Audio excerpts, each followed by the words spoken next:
Next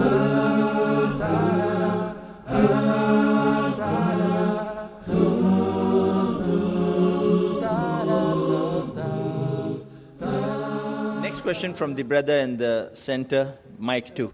अस्सलामुअलैकुम, मेरा नाम अजय। मेरा सवाल है, जन्नत में जाने के लिए इस्लाम कबूल करने का जरूरी है क्या?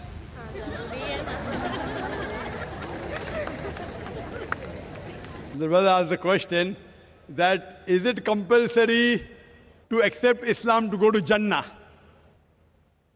It is like asking that should I get good marks to pass the examination? If you want to pass the examination, you should minimum get passing marks. As far as to go to Jannah, the criteria to go to Jannah is mentioned in Surah Al-Asr, chapter number 103, verse number 1 to 3, which says, Wal Asr, Innal insana lafi khusr, illa alladhina amanu, wa amilu salihati, wa tawasaw bil haqqi wa tawasaw bis sabr. By the token of time, man is verily in a state of loss, except those who have faith, those who have righteous deeds, those who exhort people to truth, and those who exhort people to patience and perseverance. For any human being to go to Jannah, minimum 4 criteria are required. Minimum. First is having faith, having Iman. In Iman will come believing in one God, not doing shirk, believing Muhammad Sallallahu Alaihi Wasallam is the last messenger, etc., etc. Second is righteous deeds.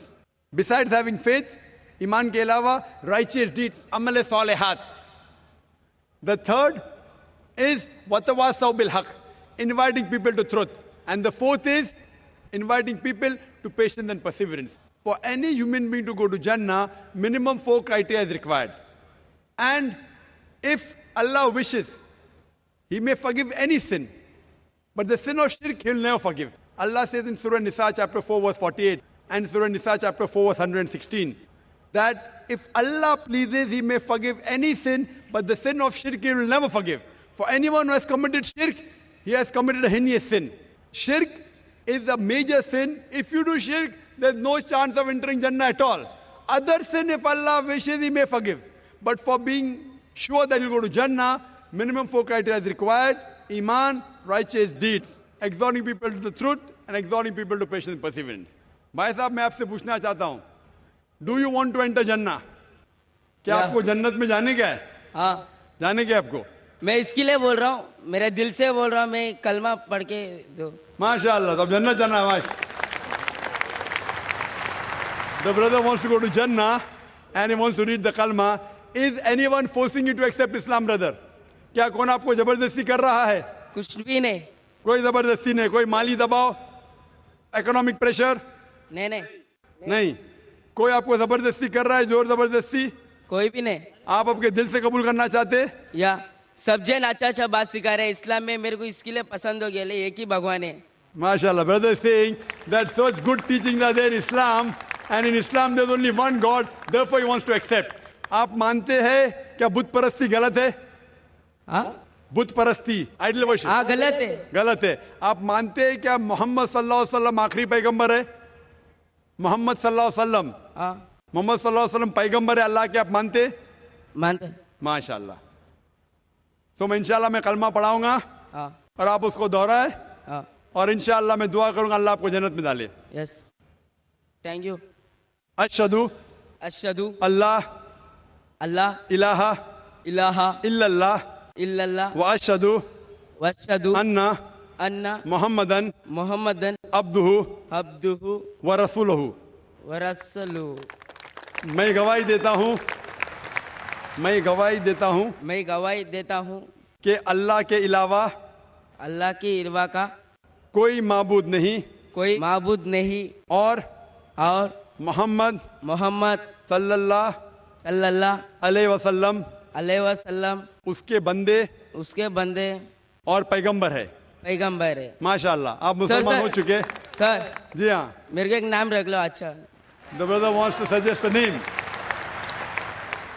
Road पे एक नाम पूछते हैं, इसके लिए मेरे को भी बोलने नहीं आ रहा हूँ। आपका नाम क्या है अभी? मेरा नाम अजय कुमार। अजय कुमार? या भाई साहब का नाम अजय कुमार है, तो मैं ऐसे कोशिश करूंगा। आप अपने आप को अब्दुल्ला बुला सकते हैं। अब्दुल्ला मतलब द सर्वेंट ऑफ गॉड। अन्य अल्लाह के बंदे को कहते अब्दुल्ला, सर्वेंट ऑफ गॉड। और मैं दुआ करूंगा कि अब्दुल्ला इंशाअल्लाह अल्लाह ताला आपको जन्नत नसीब फरमाए, आमीन। थैंक यू, आमीन। आपके लिए दुआ मांगेगा, इसकी जन्नत के लिए दुआ मांगेगा। Thank you. Next question from the mic in the rear section of the gents, mic 3. Yes, brother. Good evening. I am Dr. Matthew, and I am also involved with creation.com, which is part of Creation Ministries International. Being a medical doctor, I came here because I was very much interested in peace. And as you mentioned, peace is both internal and external. Now, personally, when I and millions of other people have found, after being convicted of our sin and repenting of it, that and having accepted and believed that Jesus Christ, the sinless man, paid the full price for my sins. He took my shame and guilt on the cross and died for me, because of which I have peace. And that peace is something which passes understanding.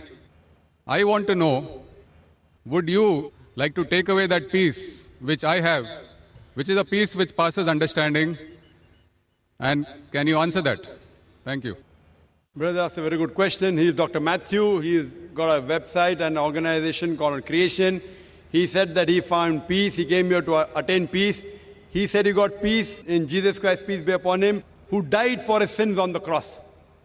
He died for his sins on the cross. So he's asking me that would I like to take away your peace? Brother, I would never like to take away your peace. I would like to take away your false peace and make you get the true peace. I love Jesus Christ, peace be upon him. I respect him and I revere him. I want to know that do you also love Jesus Christ or not? I am asking you. Yes. Do you agree? Yeah. Do you believe that Jesus is God? Yes. Yes, brother. Now, either you get true peace or I will come to your peace. Yes. Correct? If yours is true peace, I will leave my peace and I will join you. Yes. Now you told me Jesus Christ, peace be upon him, is God. I challenge you to point out a single verse in the Bible, a single unequivocal verse from the Bible, a single unambiguous verse in which Jesus Christ, peace be upon him, himself says that I am God, or where he says worship me and I am ready to accept Christianity. You said Jesus is God. As far as Muslims are concerned, Islam is the only non-Christian faith which makes it an article of faith to believe in Jesus Christ, peace be upon him. No Muslim is a Muslim if he does not believe in Jesus Christ, peace be upon him. We believe that he was one of the mightiest messengers of Almighty God. We believe that he was the Messiah, translated Christ. We believe that he was born miraculously without any male intervention, which many modern-day Christians do not believe. We believe that he gave life to the dead with God's permission. We believe he healed those born blind and lepers with God's permission. The Muslims and the Christians are going together. But the parting of ways is, as you said, that most of the Christians, they believe that Jesus Christ, peace be upon him, claimed divinity. There is not a single unequivocal statement in the complete Bible where Jesus Christ, peace be upon him, himself says that I am God, or where he says worship me. If you can point out, I am ready to accept Christianity. So if he had not said that, why do you believe he's God?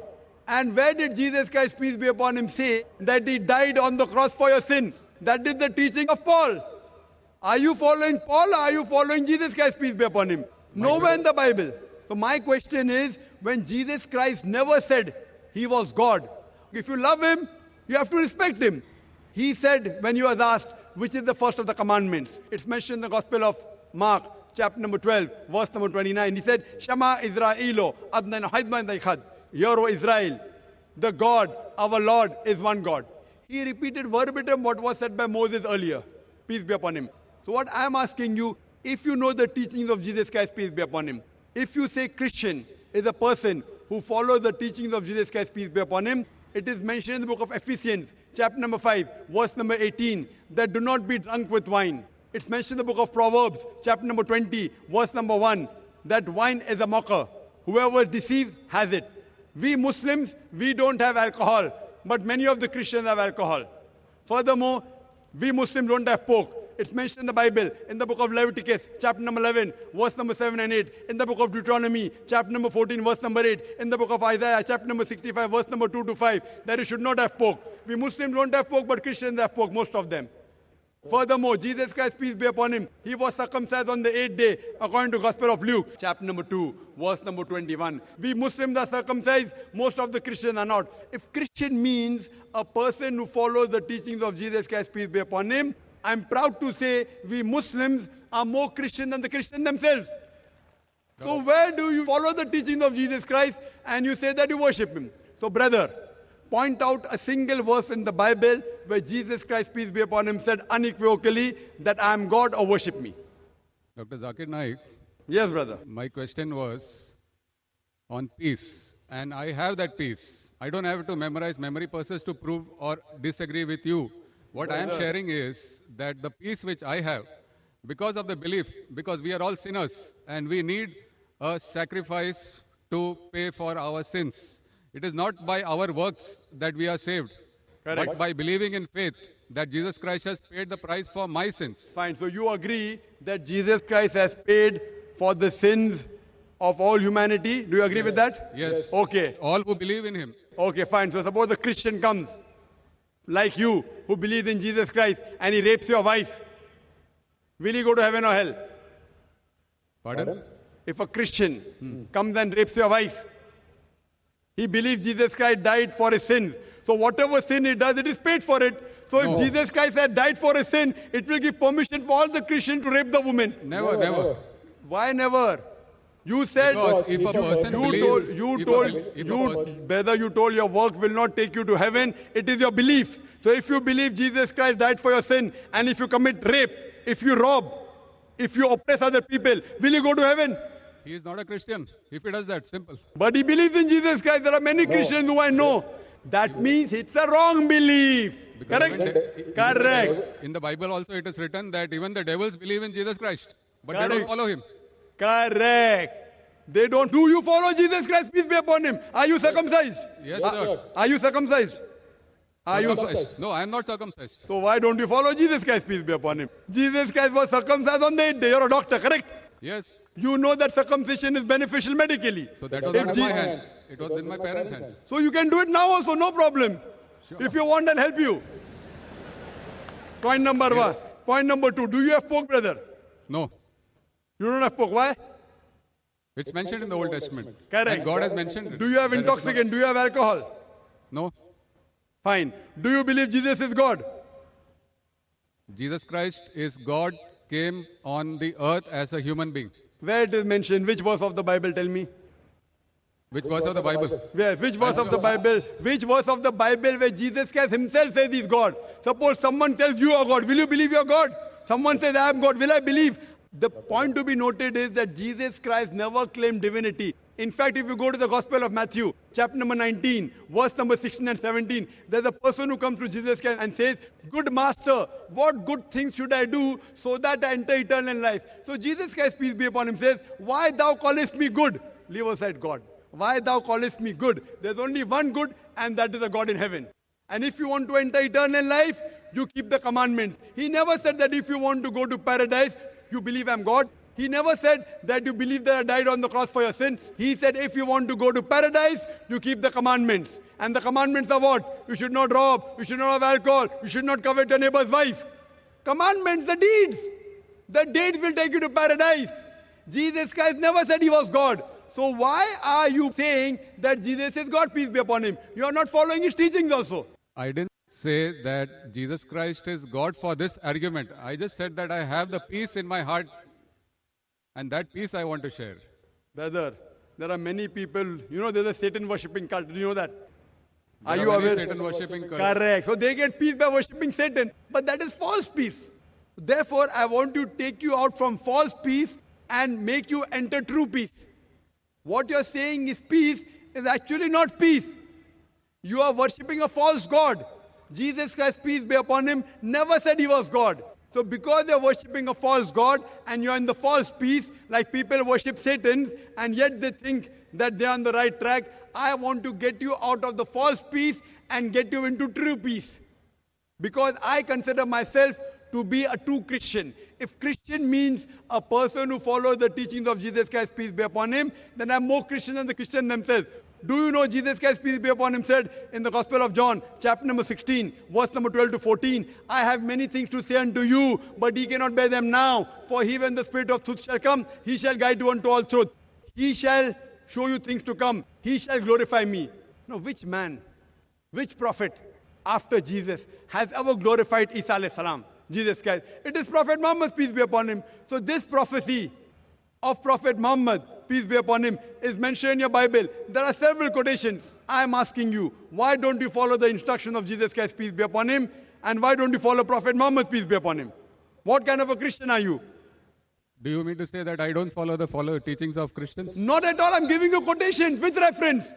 You go back home and check the Bible with references. You are not a true Christian. I am a true Christian. It's easy to judge, brother. Easy, very easy. I'm giving you with quotation. What you're saying, you have not given a single quotation. I challenge your doctors of divinity. Doctors of divinity of Christendom. Anyone, get your doctors of divinity. If you say you don't have the knowledge, get your doctors of divinity. Who's the best in the world? And let us have a dialogue. Sure. But the person should be powerful, not just a roadside person, a person who can attract people, a person who has a following. You get the best one that you have in India, best one that you have in the world, and we'll have a dialogue. Yes, and you can ask him, and you ask him all the questions I've asked. That where is it mentioned in the Bible? Any unequivocal statement where Jesus Christ, peace be upon him, himself says that I am God, or where he says worship me. I, Dr. Zakir Naik, I am immediately accepting. If you can point out from any version of the Bible, any unequivocal statement, any unambiguous statement where Jesus Christ, peace be upon himself, says that I am God or worship me, I am ready to accept him to be God. But there's no statement. So what you are doing is you are not following the teachings of Jesus Christ, peace be upon him. It is the teachings of the church, not of Jesus Christ, peace be upon him. So therefore I request you, brother, that please leave the false peace and enter into true peace. The true peace is submitting your will to God. God who created Jesus Christ, peace be upon him, not a false God. Jesus Christ, peace be upon him, was a messenger of God, but he was not God. Hope that answers the question. Yes, sister. Mic in the front. Good evening, sir. My name is Simi. My question is, why are the ladies not allowed to divorce their husbands in Islam? Sister asked the question that why aren't the ladies allowed to divorce their husband? As far as divorce is concerned, sister, broadly, you can categorize divorce into 5 categories.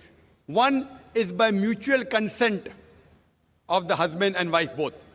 First category. Second category, unilaterally by the will of the husband. Third category, that if it is mentioned in the Nikah-nama, when a woman is marrying a man, if she mentions the contract, by default, the authority is given to the man in the Quran. Why? I'll come to it later on. But in the Nikah-nama, since marriage is a marital contract, a woman can put down any clause in marriage which is not prohibited in the Quran. She can even say that I do not want my husband to take a second wife, because marrying more than one wife is not compulsory in Islam. If the boy agrees, he marries, otherwise they don't marry. She finds a new boy and he finds a new girl. But she can put the clause that I do not want you to take a second wife as long as I am alive. But you cannot put a clause which is against the Quran. You can't put a clause saying, I don't want you to offer prayer, because offering salah is compulsory. You can put a clause which is optional. Similarly, she can put a clause that I too want to give unilateral divorce. It's called as talaq-e-tawfiq or isma. Third category. Fourth category is if she does not mention in the clause, but yet she wants divorce, she can request the husband, I don't want to stay with you. She can request the husband to give divorce. That's called as qala. And the fifth category, if the husband does not agree, and if the husband ill-treats her, she can go to the qazi, she can go to the judge, and she can take nikah-e-fasq. That means nullification of the marriage. If the husband ill-treats her, does not give her her rights, she can go to the judge and she can nullify the marriage. So even a woman can take divorce. But under normal circumstances, the man has been given the authority. Why? Because in marriage, the person who's the loser is the man, not the woman. The woman gains. If you heard my talk last week on last Saturday, in the talk, Women's Rights in Islam, Subjugated or Protected, I mentioned that during marriage, the woman is on the receiving side. The Quran says in Surah Nisa, chapter 4, verse number 4, that give to the woman in marriage a marital gift, mahr. In marriage, it is the husband who gives to the would-be wife an amount, a mahr. And mahr can be any amount. So imagine, before she's married, it's the duty of the man, duty of the father and the brother. After she's married, it's the duty of the husband and the son, after lodging, boarding, clothing, all financial aspects. And if divorce takes place, it's the duty of the parents to look after her. If not the parents, it's the duty of the society to look after her. If not the society, it's the duty of the Islamic State to look after her. So she's financially secured. If divorce takes place, the man gives the divorce, he loses the mahr. But the woman, she's on the receiving end. Now, she has a chance to get married. Once she gets married, she gets new mahr. And the man, when he has to marry another woman, he has to give new mahr. If the full authority is given to the woman keeps on marrying and divorcing, then she will keep on gaining money. Who's the loser? Is the man. Almighty God even protects the man's status. Otherwise, I have to give a talk on man's rights in Islam. Because if a divorce takes place, man is more of a loser than a woman, financially and otherwise. Woman gets protection from the family, from the society, from the state. Man doesn't. So because of that, Allah Almighty God has secured the man. But yet if the woman wants, she can mention in the marital contract, she too can give divorce. Or she can request divorce from the husband called as kula. Or if the husband ill-treats, she can go to a judge and she can nullify the marriage, which is called as nikah fasq. Hope that answers the question.